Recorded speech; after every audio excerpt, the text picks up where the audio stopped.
ಈಗ ನಾನು ಪ್ರಮಾಣ ವಚನವನ್ನು ಕಾರ್ಯಕ್ರಮವನ್ನು ಆರಂಭಿಸಲು ಗೌರವಾನ್ವಿತ ರಾಜ್ಯಪಾಲರ ಅನುಮತಿಯನ್ನು ಕೋರುತ್ತೀನಿ. Sir, I request your permission. Honorable Governor has given the permission to carry out the oath-taking ceremony of the Honorable Chief Minister.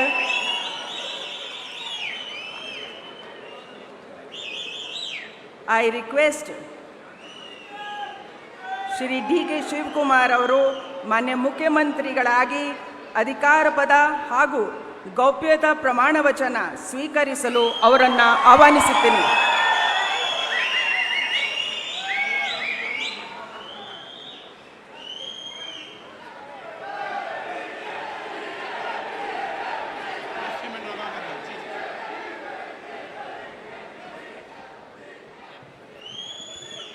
ಅವರ ಹಿರಿಯರಿಗೆ ಪುಷ್ಪ ಅರ್ಚನೆಯನ್ನು ಮಾಡಲಿದ್ದಾರೆ.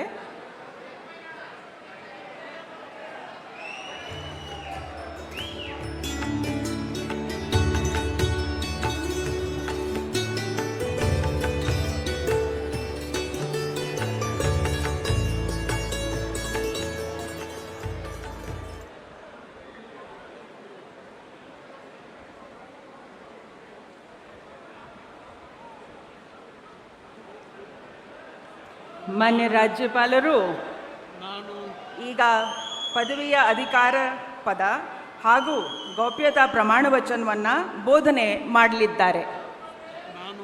ನಾನು ಡಿ.ಕೆ. ಶಿವಕುಮಾರ್ ಎಂಬ ಹೆಸರಿನಾದ ನಾನು ಕಾನೂನು ಮೂಲಕ ಸ್ಥಾಪಿತವಾದ ಭಾರತದ ಸಂವಿಧಾನ ವಿಷಯದಲ್ಲಿ ನಿಜವಾದ ಶ್ರದ್ಧೆ ಮತ್ತು ನಿಷ್ಠೆಯನ್ನು ಹೊಂದಿರುತ್ತೇನೆಂದು ನಾನು ಭಾರತದ ಸಾರ್ವಭೌಮತ್ವವನ್ನು ಮತ್ತು ಅಖಂಡತೆಯನ್ನು ಎತ್ತಿ ಹಿಡಿಯುತ್ತೇನೆಂದು ಮತ್ತು ಕರ್ನಾಟಕ ರಾಜ್ಯದ ಮುಖ್ಯಮಂತ್ರಿಯಾಗಿ ನನ್ನ ಕರ್ತವ್ಯವನ್ನು ಶ್ರದ್ಧಾಪೂರ್ವಕವಾಗಿ ಮತ್ತು ಅಂತಃಕರಣಪೂರ್ವಕವಾಗಿ ನಿರ್ವಹಿಸುತ್ತೇನೆಂದು ಭಯ ಅಥವಾ ಪಕ್ಷಾತೀತವಲ್ಲದೆ ರಾಗ ದ್ವೇಷವಿಲ್ಲದೆ ಎಲ್ಲ ಬಗೆಯ ಜನರಿಗೆ ಸಂವಿಧಾನಕ್ಕೆ ಮತ್ತು ಕಾನೂನಿಗೆ ಅನುಸಾರವಾಗಿ ನ್ಯಾಯಯುತವಾಗಿ ಮಾಡುತ್ತೇನೆಂದು ನನ್ನ ಅಜ್ಜ ಗಂಗಾಧರಜ್ಜನ ಹೆಸರಿನಲ್ಲಿ ಪ್ರಮಾಣ ಮಾಡುತ್ತೇನೆ.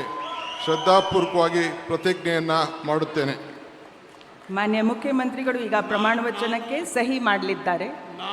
ನಾನು ಡಿ.ಕೆ. ಶಿವಕುಮಾರ್ ಎಂಬ ಹೆಸರಾದ ನಾನು ಕರ್ನಾಟಕ ರಾಜ್ಯದ ಮುಖ್ಯಮಂತ್ರಿಯಾಗಿ ನನ್ನ ಪರ್ಯಾಲೋಚನೆಗೆ ತರಲಾಗುವ ಅಥವಾ ನನಗೆ ತಿಳಿಯದೇ ಬರುವ ಯಾವುದೇ ವಿಷಯವನ್ನು ರಾಜ್ಯದ ಮುಖ್ಯಮಂತ್ರಿಯಾಗಿ ನನ್ನ ಕರ್ತವ್ಯವನ್ನು ಮುಕ್ತ ನಿರ್ವಹಣೆಯ ಅಗತ್ಯವಾಗುವುದೆಂದು ಸಂದರ್ಭದಲ್ಲಿ ಅಲ್ಲದೆ ಅನಾತ್ಯ ಯಾರೇ ವ್ಯಕ್ತಿಗೆ ಅಥವಾ ವ್ಯಕ್ತಿಗಳಿಗೆ ಪ್ರತ್ಯೇಕವಾಗಿ ಅಥವಾ ಪರೋಕ್ಷವಾಗಿ ತಿಳಿಸುವುದಿಲ್ಲ ಅಥವಾ ಬಹಿರಂಗಪಡಿಸುವುದಿಲ್ಲ ಎಂದು ನನ್ನ ಅಜ್ಜನ ವೀರ ಗಂಗಾಧರ ಅಜ್ಜರ ಹೆಸರಿನಲ್ಲಿ ಪ್ರಮಾಣ ಮಾಡುತ್ತೇನೆ. ಶ್ರದ್ಧಾಪೂರ್ವಕವಾಗಿ ಪ್ರತಿಜ್ಞೆಯನ್ನು ಮಾಡುತ್ತೇನೆ.